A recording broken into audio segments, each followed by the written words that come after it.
Hello, I'm Mark Nelson, the Lancashire head coach. Over the past few months during the lockdown period, as you can tell by my bouffant 80s hair, we've been producing a series of coaching videos based on positional play that we've put onto social media.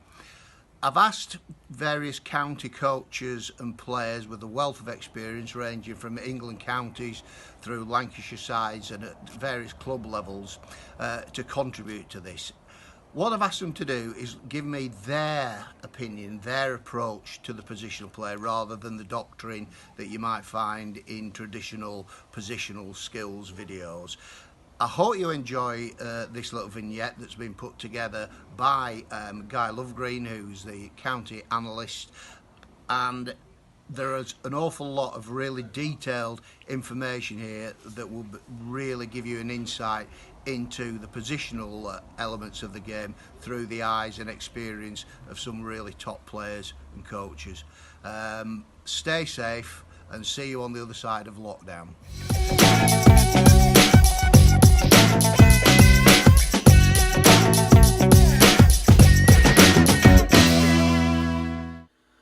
Hello to everyone on behalf of Lancashire Rugby. My name is Alex Loney, and I'm bringing you a video today in and around the position of hooker and some things that you might want to consider around the set piece, some attack, some defence, and a couple of general things, whether you're currently playing hooker, whether you're looking to transition to hooker, or whether you're coaching some of the technical aspects. Hopefully this video will be able to help you along with a couple of those things.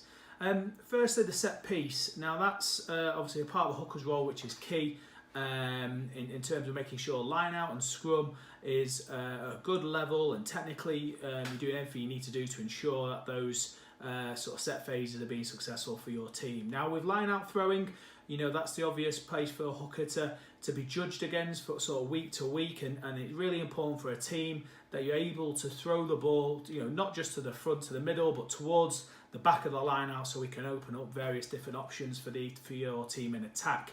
Now, throwing is a very technical skill, as you'd imagine, and it takes lots of practice and sort of when you are practicing your throwing, it's never enough that you're doing. You can always be doing more. But there's a few things that I tend to consider, and I've done this with sort of players that I've coached, and it's really around the hands, elbows, the movement of the ball, and also the release. Now, when I was thinking about this video, I actually dug out an old ball that I used when I was younger in terms of my hand position.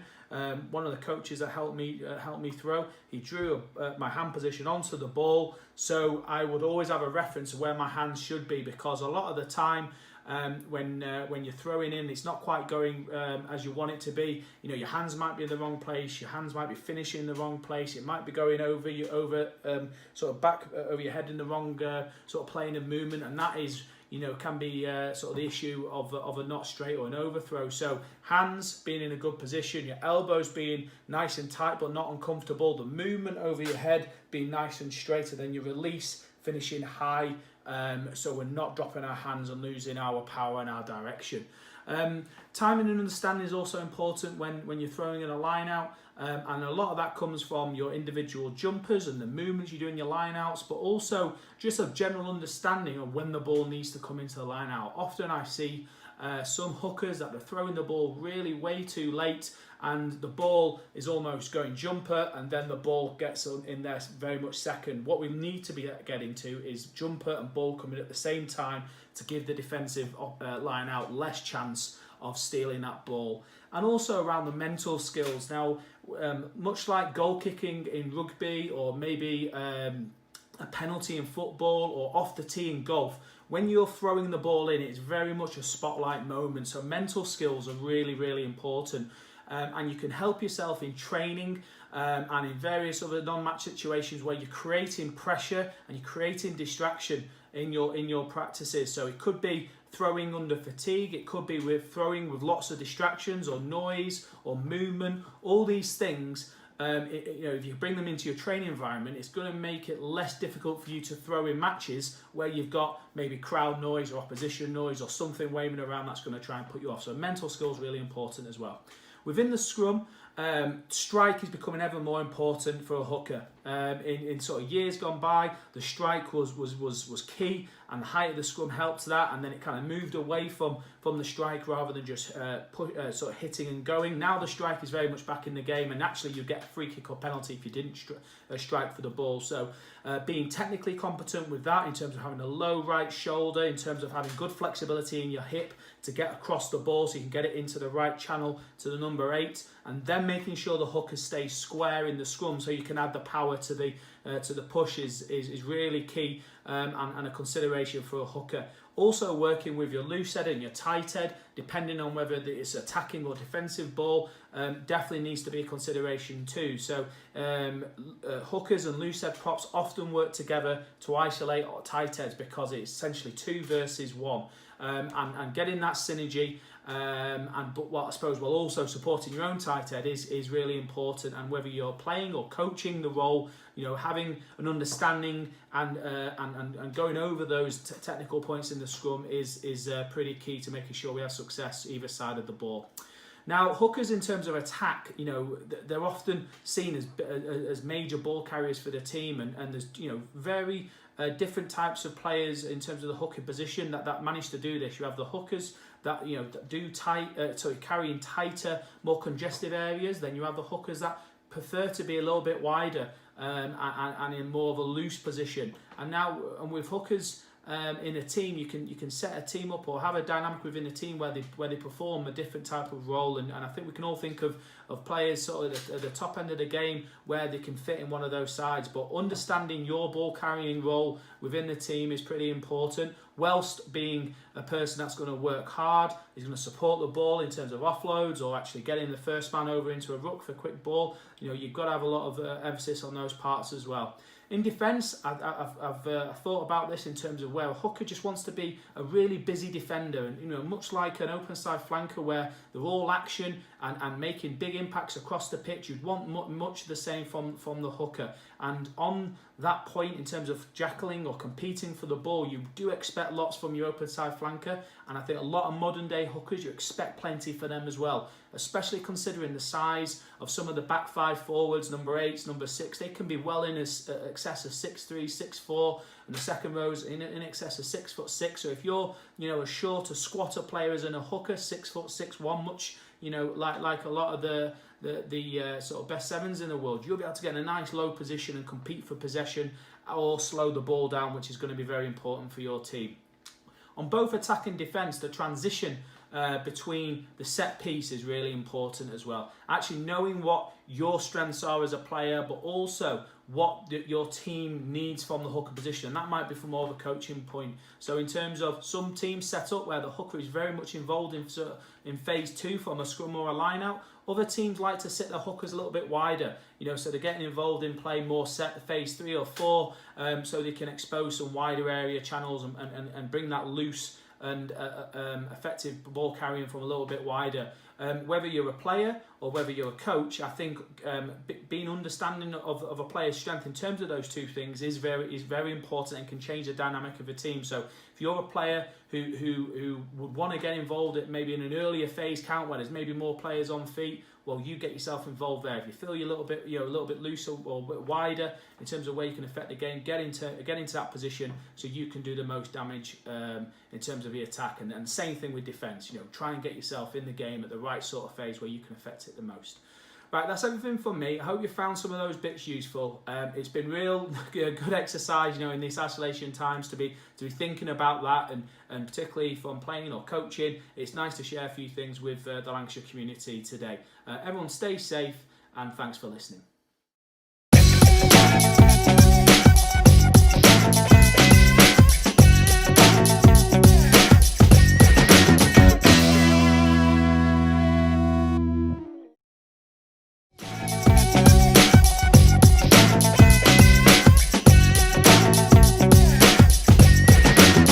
Hi, Paul Arnold here, the Lancashire forwards coach. Mark Nelson has asked me to do a short video on the positional play of second row.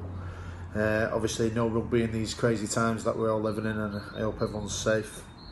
So I just thought I'd do this 5-6 minute video. See, hopefully it can help some young budding second rows or some older ones.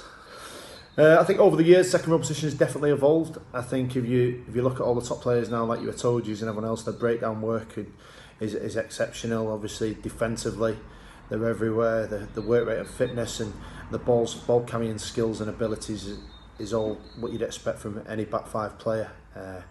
But I think for me, still your fundamentals is still your set piece is what you can be working on.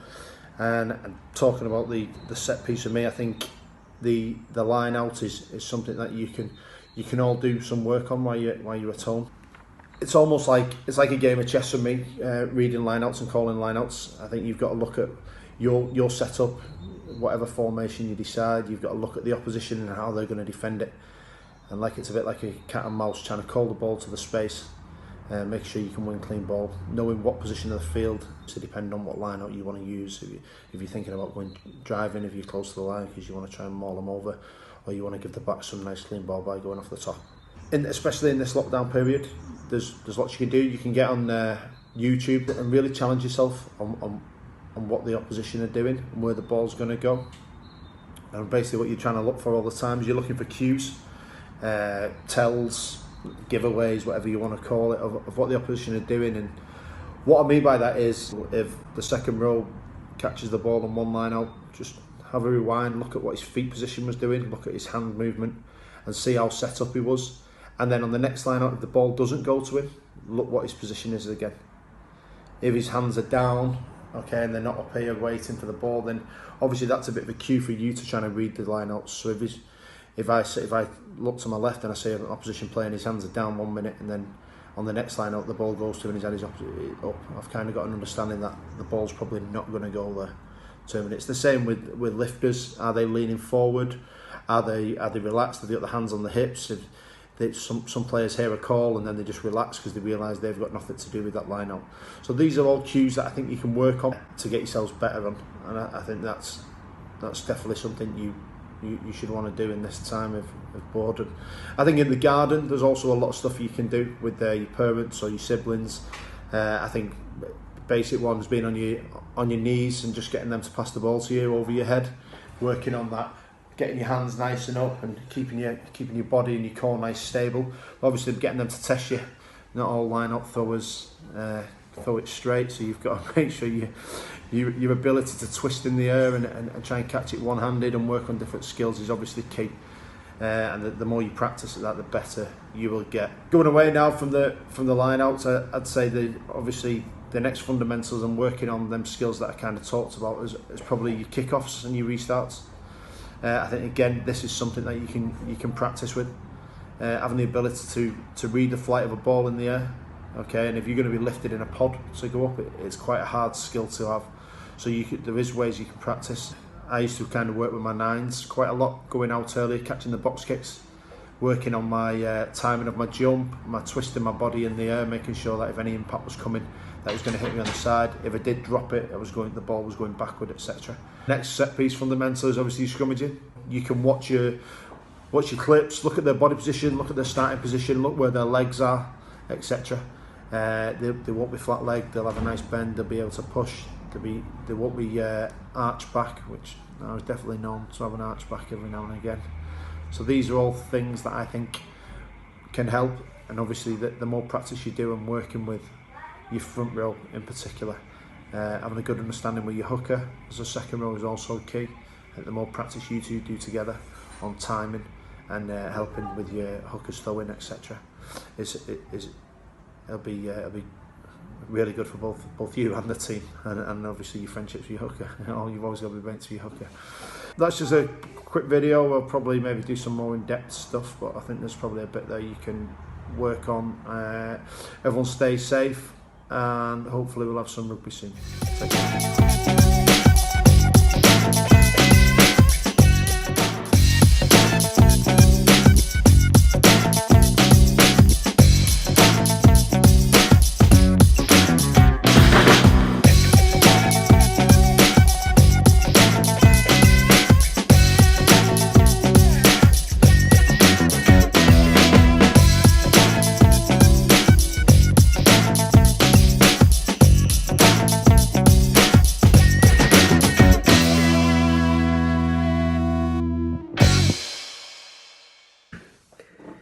Hi guys, hope you're well.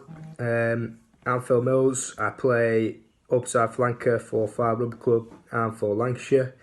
This is just a quick video just to give you some key skills, attributes of an upside flanker, and hopefully give you some stuff you can do at home or look into doing at home to really hone your skills for when we get back to rugby, hopefully very soon. I mean, upside flanker is a massively expansive position. It's got loads of different components. You basically do a little bit of everything when you're playing. But one key component of an upside flanker is the breakdown, the ruck situation. One of your key roles is to try and turn over as much ball as possible, and doing this is quite tough with the new laws, regulations. The referees are very hot on this topic, this area. So there's a couple of things you want to be looking for when you're trying to turn ball over. It's make sure you're really in a strong position, but also you're safe and legal. A couple of things you can do to make sure you're doing this is, obviously you've got to stay on your feet and you've got to have the hands on the ball. A couple of things that you can do at home to really practice this is looking into your core exercises, so your abdominal muscles, or they say core stability. You could do a lot of this at home looking on YouTube. If you type in core stability onto YouTube, there'll be loads of stuff you can come up with. But one that I can give you is the plank. So you can start off with 20 seconds, build it up to as long as you can, or you can start off with a minute if you think you're good at it. And then really build up, and that will really help your core stability for when you do come back and you try to turn over some ball. Another thing that you want to look at really is you can look at doing a bit of analysis. So you can get online if you have got a bit of time, which you probably will have, to look on YouTube. England Rugby's putting a load of content out there at the moment with the England games that have been played in the past. And two people you want to be really watching is Tom Curry and Sam Underhill. Tom Curry's a master of the turnover. If you've watched any of the games, he's really, really hot at trying to turn ball over, and his positioning, his core stability, his body position is perfect. So if there's anyone to watch, get online, watch him, and then you can practice as well. So if you've got a rugby ball or a tennis ball, you can practice getting into that position, keeping your hands on the ball, and not putting your hands on the floor, and staying nice and strong. And if you've got someone that can give you a little bit of push, try and stay in that position as long as you can, and that'll really help your skills. Another aspect of back row is your ball carrying and your tackling. They are two big factors of back row. You're basically doing a lot of work. You're the workhorse of the team. And to do that you need fitness. So another aspect is your fitness has got to be high.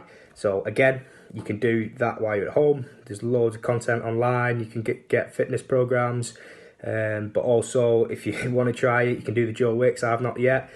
Give it a go. See how good that is. Go for a run, obviously once a day, but not more than that. But there's loads of stuff you can do for your fitness, keeping that up, keeping that high. Again, you can look online, look at the work that Sam Underhill puts in, Tom Curry's. Look at their tackle technique if you want to practice a bit of tackling. Only if there's people there you can tackle that are the same age. If not, you can have a look. So when we do get back to rugby, you'll be flying in and making some really good technique tackles. Another aspect is the set piece. So you're an option in the line out. You will be going up, and where you can practice this is practicing jumping. If you've got a trampoline at home, you can jump on the trampoline and make sure your body's nice and straight and your core's activated. Again, another core exercise. If not, you can jump without a trampoline. You just won't get very high. And there's some things you can do to practice your line-out jumping. When it comes to scrummaging, there's stuff out there to watch. You can practice doing bear crawls in the garden, keeping your body position correct. You can look online for the correct body position. There's Scrum Factory content out there on the England Rugby website. There's stuff on YouTube you can be watching. There's loads of content that you can be doing while you're off, honing your skills, and then when we get back, we'll be flying into a bit of rugby, and hopefully you'll have the fitness, you'll have the tackle technique, the ball carrying, and you'll be an all-round back row. Thanks, guys.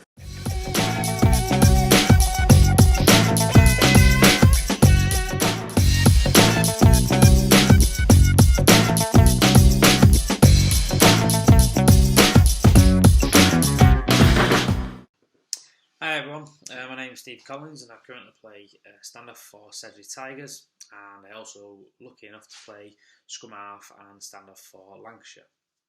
I hope you're all safe and well and keeping yourselves busy at this time, hopefully keeping yourselves ticking over a little bit fitness wise, but also honing your rugby skills. However, as a father of two, I know that sometimes you might not get much free time on your hands despite being in lockdown. So, if you do have a few minutes to spare, I'm just going to talk you through some key aspects of the half-back positions and show you a few little skills of how you can improve your game. Firstly, the half-backs are probably the most pivotal positions of the game.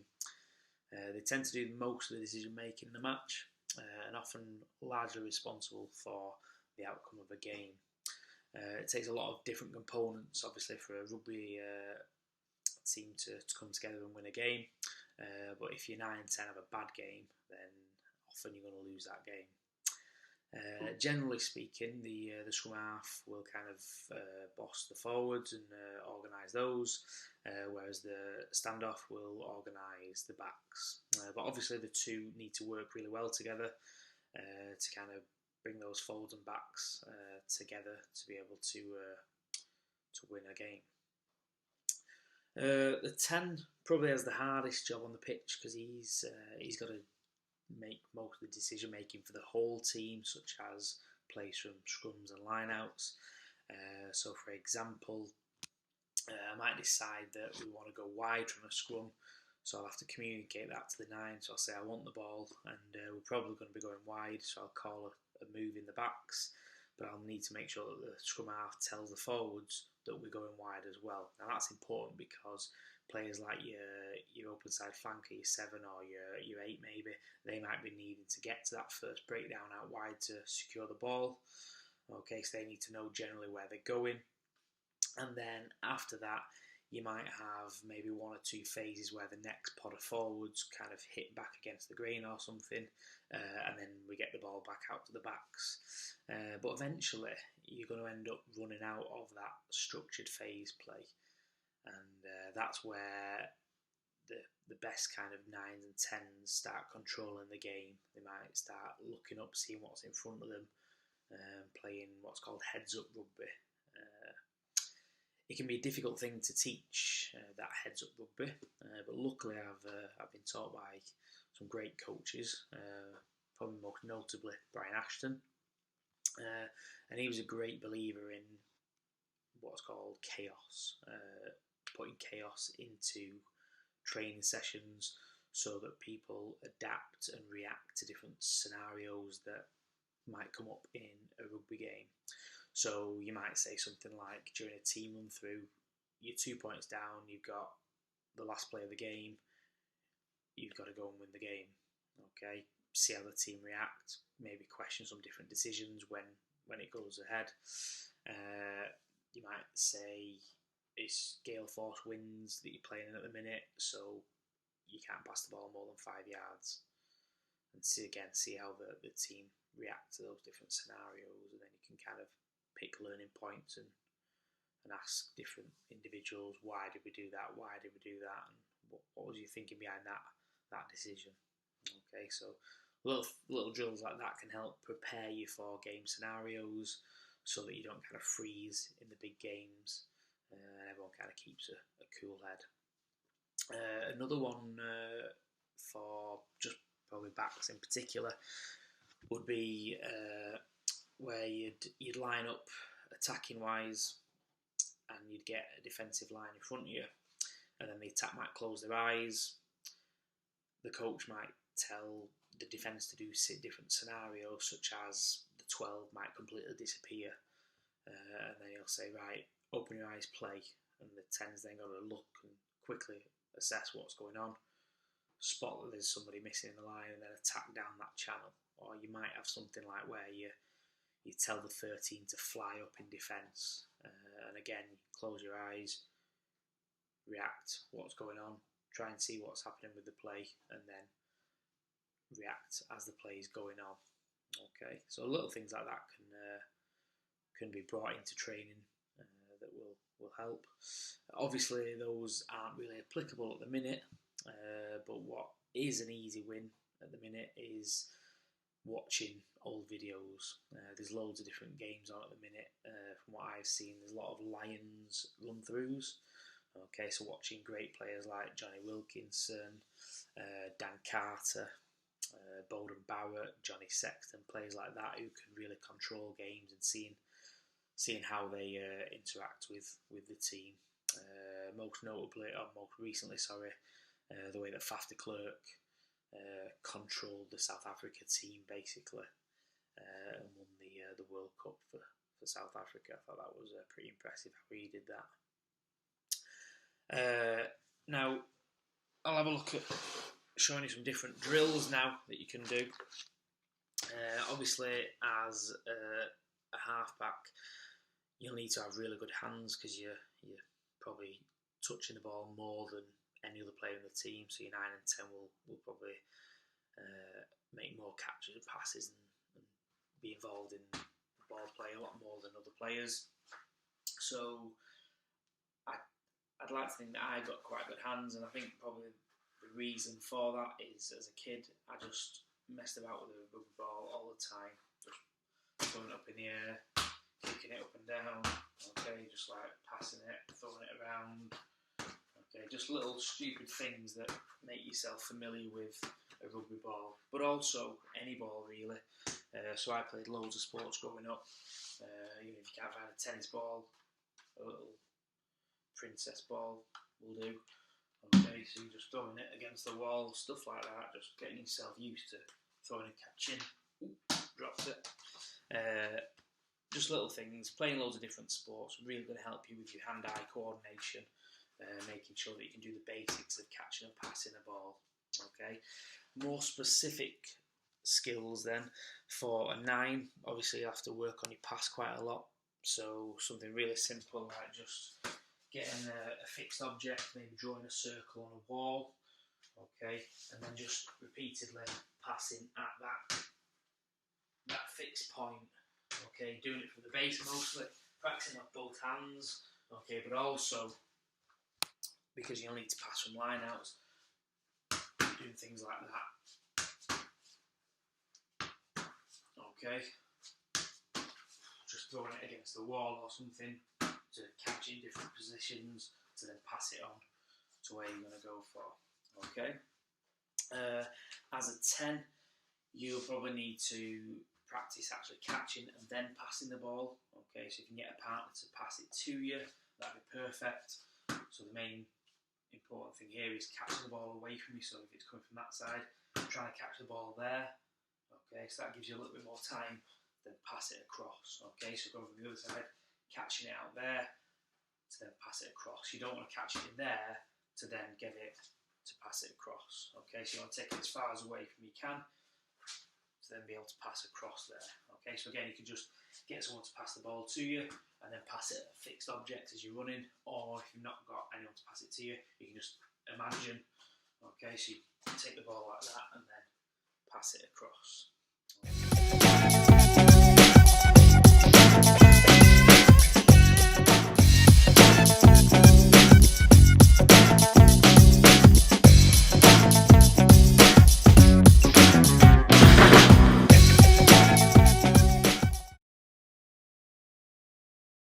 Hi, I'm Chris Breers. I'm currently a player coach at Fylde Rugby Club. I'm also a coach at Myerscough College, and I was involved with Lancashire as a player from about 2002 to 2017, I think. And I played the majority of my career in the centre, predominantly at 13. And today I'm going to be discussing some of the attributes that you may desire if you want to play as a centre. To stop myself going off on a tangent, I've put up a few headings that I'm going to try and focus on. And those are physical attributes, technical attributes and tactical attributes.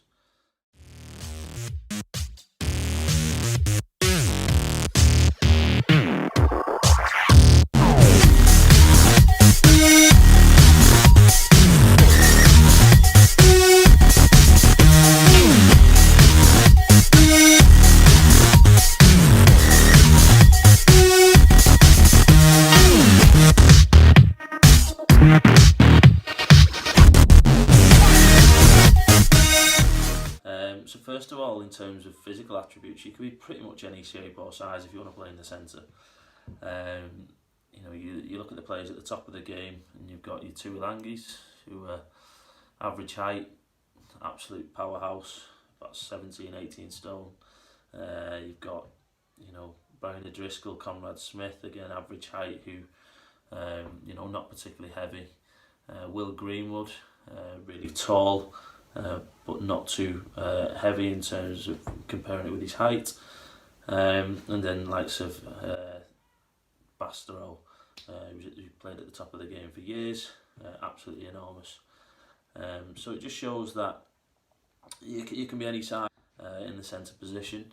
What I would say on that is that more and more these days, if you wanted to make the top of the game, then you probably do have to be a little bit larger these days than you would have been in the past, just to deal with all the collisions of the game and the sort of the size and strength of players these days.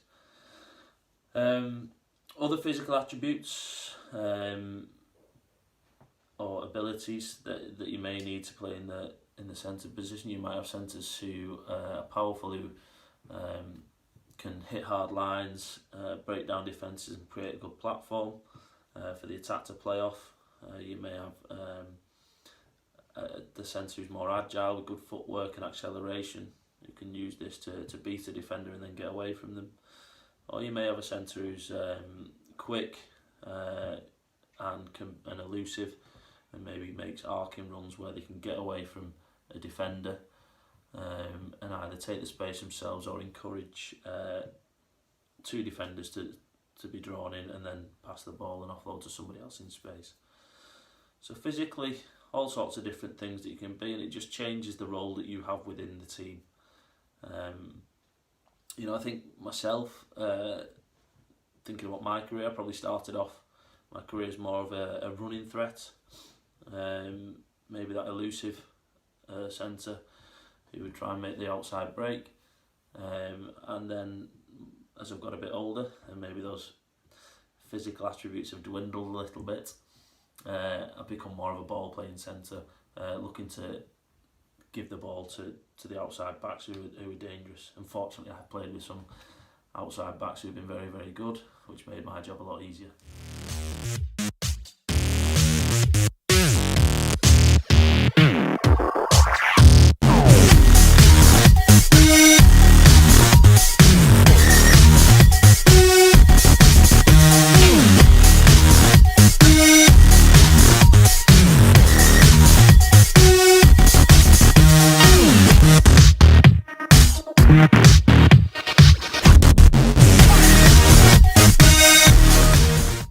That leads us on to sort of technical abilities, and I think you need to be a bit of a jack of all trades if you're going to play in the centre. So you need to have a good basic skill set. So being able to pass the ball and transferring it, as I've said, to those dangerous runners in the outside backs. It's vital for a centre to be able to do that. So having a good skill set where you can transfer the ball from one place to another is really important, and to be able to do it at a reasonable pace as well. You also, there's a lot of centres these days who use a kicking game. Not one of my strong points, as many people will tell you. But it's good to have that in your locker, to be able to use clearance kicks, or whether it's attacking kicks. It's a good attribute to have. Another thing in terms of technical ability is being able to tackle. You'll be involved in a lot of defensive plays as a centre, whether that's from set piece or in broken play. And maybe your 12 takes a lot of collisions, certainly off set piece when you've got back row players running off the back of the line out, whether you've got another 12 running off a set play trying to get some go forward. They're often aiming for the 10, but sometimes the 12 has to step in and make that tackle instead. So there are quite a lot of collisions in that midfield. The 13, slightly different role, won't be as many collisions, but there will be some. What's more important for a 13 is being able to cover the space when the defence have an extra, the attack have an extra man. Again, set plays, teams will often bring the blindside wing around, creating that extra man, and it's the 13 who has to make up the space to try and cover that, moving on to the fullback or the winger when they're defending. It can be quite a lonely position in defence sometimes. You're taught on whether to go in and make the shot or whether to sit off and drift, and that's a difficult decision to make. One I've made wrong a number of times and ended up getting caught out, but that is a sort of a key role for the 13 to be able to cover that sort of space and make those tackles. Again, that leads on to sort of tactical ability. So if we carry on with defence, deciding whether to go in and cut the attack out straight away or whether to sit off and drift across, and that's important for a centre.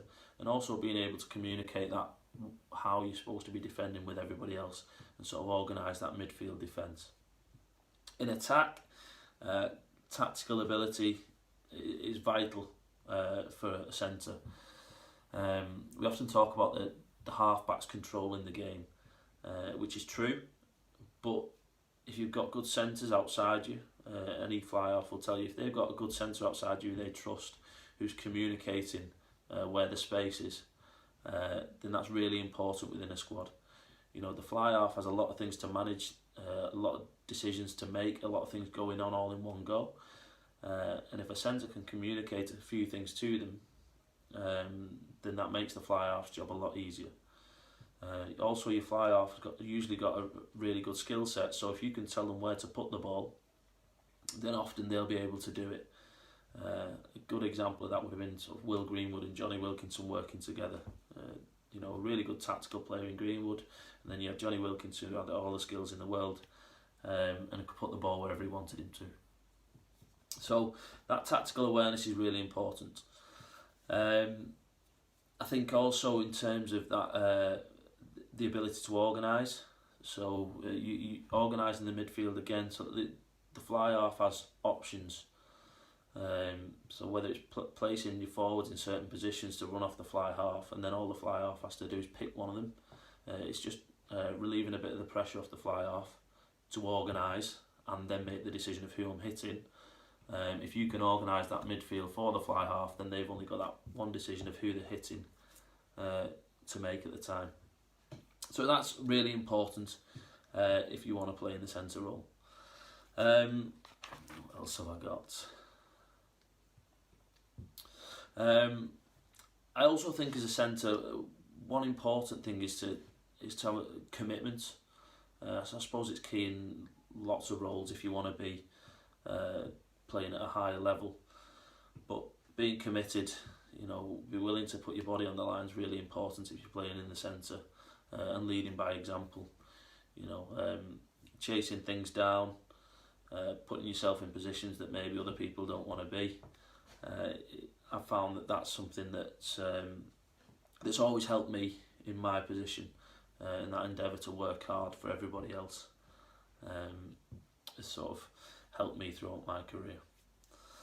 Okay, there's lots of things that I missed out today. There's so much more I could talk about in terms of the role as a centre, but hopefully I've given you a few ideas on maybe what I find important within the role of centre. Thanks very much. Take care.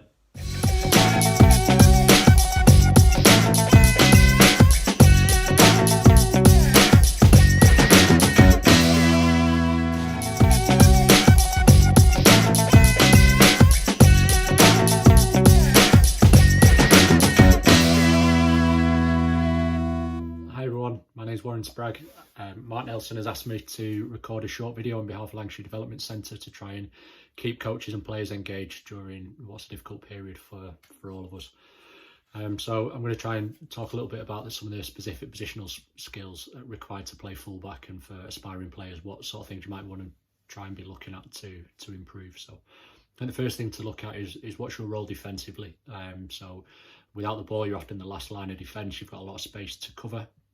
That results a lot of times, depending on who you're playing against, where the opposition might be kicking the ball in behind that front line and somewhere where you aren't. So you need to be able to cover the ground quickly. You need to be able to anticipate the kick.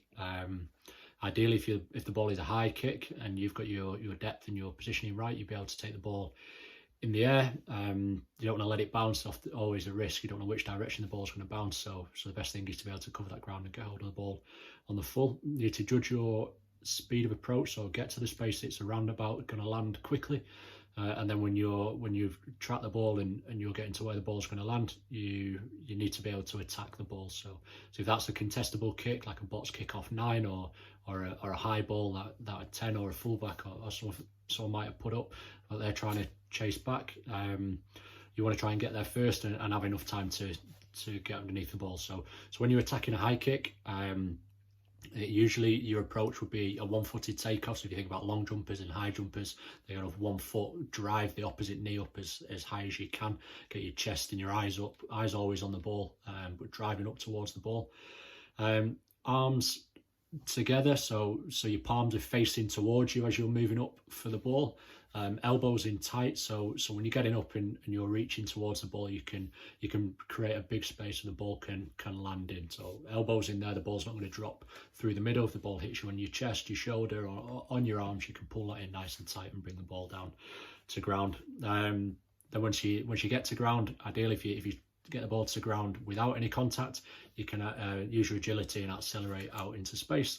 Or if there is a collision and you are getting tackled, then you can use your skill and strength to fight to make sure that you win the ball back. I think that most players have a preferred foot to take off, and that's okay. It's not the sort of thing where you need to do 50% of your practice on either foot. If you've got a preferred foot, then fine, just be really, really good at getting up off that foot.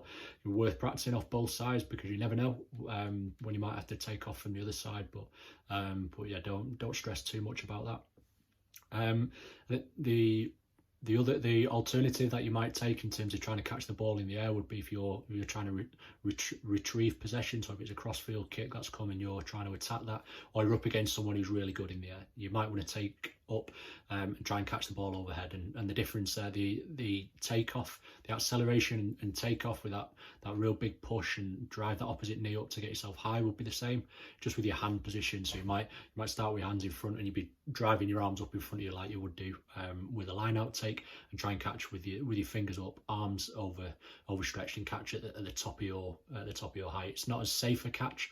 Obviously big hands and good grip will be helpful for it, but if you might need to use that at times. And the same thing would be if you're trying to get up there and tap back, try and drive up, get your arm up as high as you can, get past the ball, get into the space where you'll win the collision against an opposition player, and you can tap that ball back down to one of your players.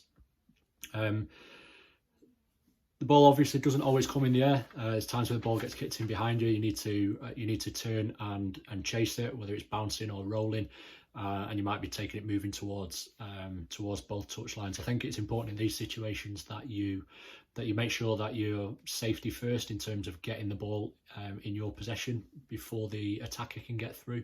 So don't allow anything that should be your ball to turn into a 50-50 by being slow on your chase. Get your body in between you and the chaser to make sure that you can get in and win the ball, and it doesn't become a 50-50. Your team then, in reality, a lot of times the team would want you to be safe. So if you've had to turn and trap back to take a ball that's been kicked into the 22, into the corner, you have to take that, and your next thing might be to kick it off the pitch. So if you're a right-footed player and you've run towards the left touchline and you pick that ball up, actually it's an awkward kick. You're set up to kick off your left foot. So being able to kick off both feet is important. Also, the ability to take it, readjust yourself, and get into a kicking position would be something that's worth practicing, and it's something that you can practice as well. And then in terms of risk versus reward from these sort of situations, if you're turning and tracking back, the ideal scenario would be that you've got both things in the toolbox. So if you've got a 60-metre kick that you can turn and bang the ball back past the opposition 10-metre line, and then your team are challenging for a line-out in the opposite half, your forwards are all happy for you. But also, if you've got unbelievable sidestep and acceleration, you can run back to the same space and keep possession, then I think a lot of coaches and players will be happy with that as well. So when you are winning the ball in the backfield, important that you've got the ability to run, kick and pass to get yourself into better positions for the team. So what sort of kicks you might need? So a long clearance kick off both feet, obviously preferred foot, the one that you kick most of the time is the most important one, but being able to kick off both feet, really important. Chip and regather, so if there's a strong line chase, you can chip over and win it back. The same a grubber that you can kick and regather. Easy things to practice, just take time after training sessions. If you're taking the ball and you need to link up with your winger, so a good quality long left hand and right hand pass are important. And again, your ability, if there's a broken line in front of you, you can see a small space to attack and get into it, is also useful. So that's when the opposition kick to you.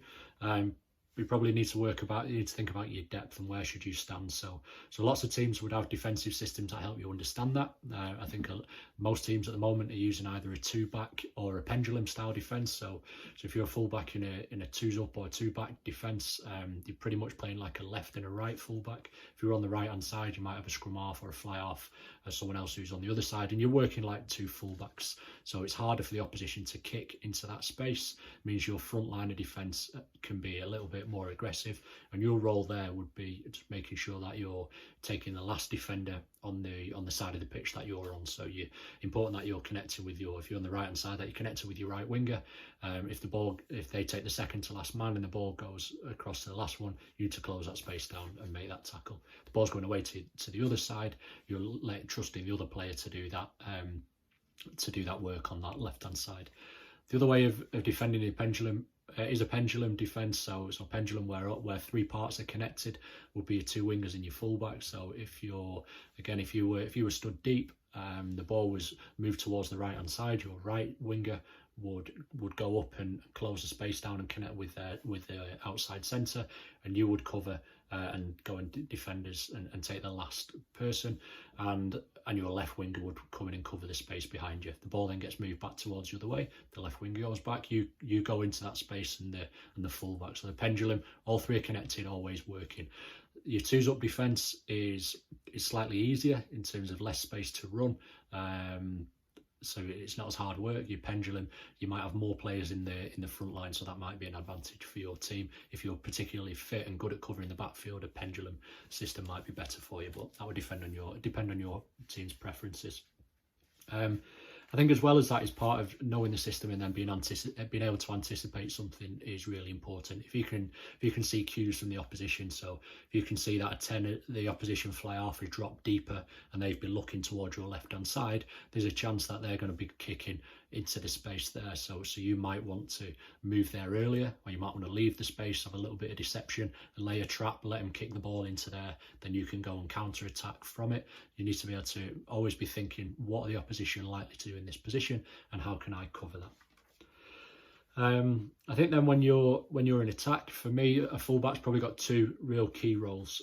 You need to be able to beat players one-on-one. It's a really important thing for a fullback in small and narrow spaces. But your two key roles would be from phase play and set piece attack, to be able to attack in wide channels at real speed. So linking up with your centres, linking up with your open side winger, making sure that you can hit wide spaces at speed, take the ball at full speed, catch and pass, sidestep at speed, and getting behind that defensive line, really important. And then also on phase play would be your ability to change direction. So if there's been a tackle on a touchline, the ball comes in midfield, you might be the first person who's thinking, can I shoot down a short side? There's a couple of lazy defenders there, get excited, move into that space and try and attack someone one-on-one. But also if you do draw a defender, have you got the ability to make a pass left hand, right hand, to be able to offload in the tackle if needed as well? So I think they're the two key things really in terms of what I'd be looking for from attack. So explaining a little bit of what to do with and without the ball, I think it's important to understand that best fullbacks transition between attack and defence and attack faster than anybody else. So what can you do if your team loses possession? How quickly can you get back, set your backfield, get organised so that you relieve pressure on your team? If your 7 can get in, steal the ball, turn it over, how quickly can you scan, find the space and exploit the opportunities that are there in front of you? So that transition from attack to defence to attack, fullback's role is really important there in terms of identifying what needs doing next and then organising. So I think finally is just a little bit about what you might be able to do during this isolation lockdown period. So I've got a couple of ideas. So the first thing that I would say is to have a look on YouTube for some highlights clips of the world's best. So what will come to mind for me would be Christian Cullen, Jason Robinson, Liam Williams, Willie LaRue. So different types of players with unique skill sets. Have a look at some highlights clips of them, see what they do really well, and try and identify what do you do that's similar to these players, and try and see if there's a role model that you could pick up on, and then try and study their game a little bit more. So if you're a stepper, how does Jason Robinson set up the defence to try and beat somebody one-on-one? If you're someone who glides when they run, how does Christian Cullen do that? If you're someone who dominates in the air or really likes challenging for high balls, why is Liam Williams the best in the world at that? And if you're a skillful player who's got little trick kicks and offloads and real good quality passing, how does Willie LaRue bring that to the game when he's playing in at fullback? And if you can try and identify who you're similar to, you might be able to pick up some tricks that would benefit your game. And then in terms of practice, if you've got any sort of ball and space, you can be creative with it, and whether that's coordination drills, throwing a tennis ball off the wall, whether that's throwing, if you've got a rugby ball or any other sort of ball up in the air, trying to practice your high ball, take off your right foot, take off your left foot, catch the ball in front of your chest, catch the ball with arms outstretched, jump up and try and tap the ball back. You could practice rolling the ball in behind, turning off your right shoulder. Can you get back and dive on a ball quickly? Get yourself up and set to be able to put a clearance kick in. You could do that off both sides.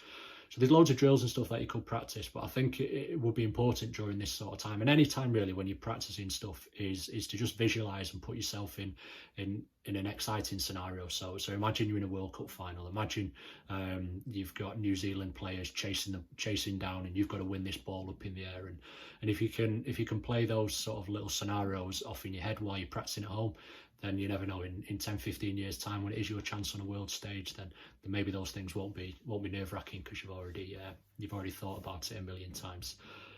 Hopefully that's been useful. Hopefully I've given a brief understanding of what you might be looking for in terms of trying to develop as a fullback. I'm aware this is going on social media, Facebook, Twitter, that sort of stuff. So if there's any questions on there, try and tag me into them, and I'll look in the replies and see if I can try and answer any questions that might be helpful. Stay safe, everybody. Look after each other, and hopefully we'll get back to doing what we love as soon as possible. Thanks. Bye.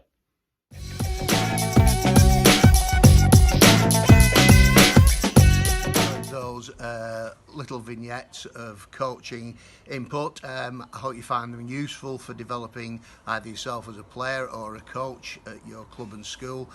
Going forward, as I say, as we come out of lockdown and we resume playing and training the game, then Lancashire Development Centre will be putting on more resources and events to help you with your journey through coaching and, as I say, playing the game. Stay safe. Thank you for watching.